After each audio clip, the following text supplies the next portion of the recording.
At a small studio in Eskasoni, crew members are editing a drum-making workshop with knowledge keeper Clark Paul. Passing on Mi'kmaq teachings and the language is the primary goal of Wigwam Studios. Studio founder Tom Johnson says this space is the first of its kind in Nova Scotia. Because we have a lot of stuff in the schools already that's written, we figure we need a place where these sounds can be stored so that if we don't have any speakers in the future, we'll have a database of these sounds that we can rely on to teach our future children. The province's Mi'kmaq school system estimates there are as few as 3,000 Mi'kmaq speakers in Nova Scotia. Johnson says during the time of residential schools, many in his community were told to stop speaking their language and to be ashamed of it. Now that's slowly turning, and people are starting to be proud of their language and starting to embrace it and looking forward to speaking it.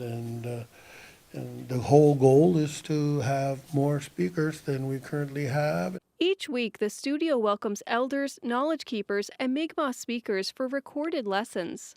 The topics center around traditional medicines, cooking, and even games. The studio's coordinator says helping to preserve the language is a big responsibility. I love meeting new people. I love, building new connections with elders and stuff. And it just makes it feel good, bringing it back, bringing the language to the community. It's a dying language, and it's something that, needs to be picked up. Right now, the studio is working with a Sydney-based company on a video game. Gundawiktuk, a Mi'kmaq adventure, includes Nova Scotia voice actors and follows a young Mi'kmaq person on a journey within the spirit world. We're hoping that, like the younger generation, will take a liking to that and start playing the game and hearing these sounds.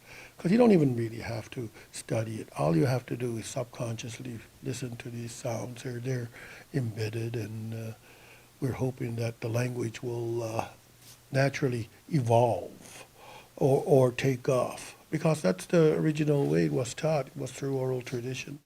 The studio is also planning upcoming projects, including Mi'kmaq language lessons, podcasts, and interactive games. Erin, Pottie, CBC News, Eskasoni.